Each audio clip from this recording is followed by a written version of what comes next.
Dinasti Abbasiyah. Dunia Islam pernah mencapai sebuah titik di mana cahaya ilmu pengetahuan menyinari seluruh penjuru bumi.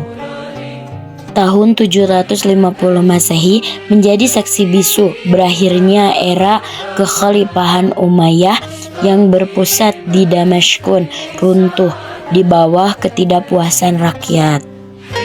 Dari kekacauan ini muncullah sebuah fajar baru, yaitu Daulah Abbasiyah. Gerakan ini bukan sekedar pergantian dinasti, melainkan sebuah revolusi Abbasiyah dengan janji kesetaraan bagi kaum muslim non-Arab maupun Mawali. Abu Abbas As-Saffah naik tahta, namun ia hanyalah sebagai pembuka jalan. Di bawah panji mereka, Abbasiyah membawa visi yang lebih jauh, lebih besar, bukan hanya ingin memperluas wilayah dengan pedang, melainkan menaklukkan dunia dengan ilmu pengetahuan. Inilah awal yang kelak dikenang sebagai sejarah, sebagai The Golden Age of Islam atau era keemasan Islam.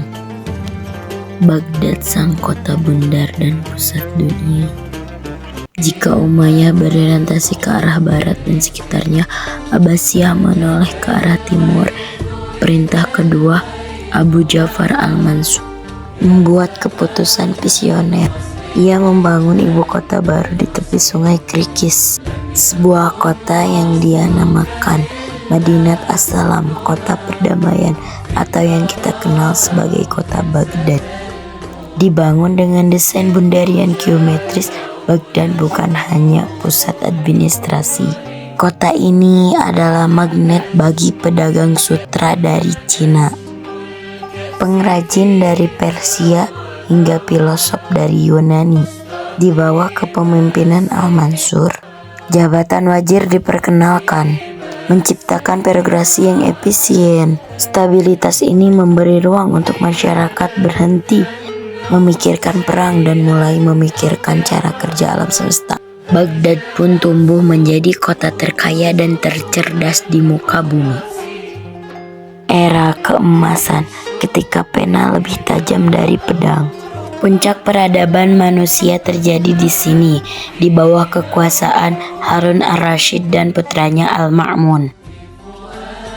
Mereka mendirikan Baitul Al-Hikmah atau House of Wisdom. Di gedung inilah tradisi intelektual dunia diselamatkan. Gerakan penerjemah besar-besaran dilakukan. Teks-teks Aristoteles, Plato, dan Ebids dialihkan ke bahasa Arab. Mari kita lihat warisan mereka yang masih kita gunakan sampai hari ini. Ada Ibnu Sina, ahli hukum Islam, teologi Islam, Ibnu kedokteran. Melalui bukunya The Canon of Medicine, ia menjadi guru dokter-dokter di Eropa selama 600 tahun. Ada Ar-Razi, mempelajari matematika, astronomi, sastra, dan kimia.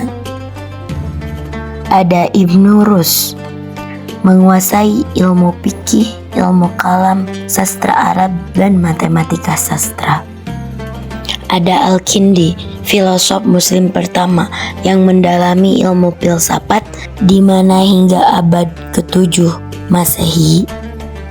Serta banyak tokoh-tokoh cendekiawan muslim terlahir pada masa dinasti Abbasiyah.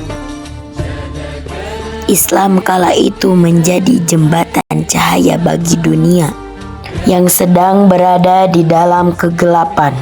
Sains dan iman tidak pernah bermusuhan. Masa kehancuran dinasti Abbasiyah.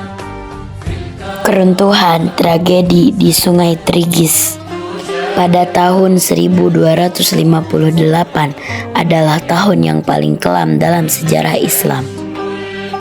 Pasukan Mongol di bawah pimpinan Hulagu Khan mengepung Baghdad tanpa ampun. Kota itu dijarah, pustaka dunia dibakar dan dibuang ke Sungai Tigris. Legenda mengatakan bahwa sungai menghitam karena air kubu dan memerah karena darah manusia. Daulah Abbasiyah runtuh secara politik, namun spiritnya tidak pernah benar-benar mati. Benih-benih ilmu yang mereka tanam di bawah Barat memicu Renaissance di Eropa. Dinasti Abbasiyah adalah pengingat bagi kita bahwa peradaban yang besar tidak hancur karena serangan dari luar, melainkan karena perpecahan dari dalam. Dan kejayaan yang abadi akan bisa diraih jika kita menjunjung tinggi keadilan.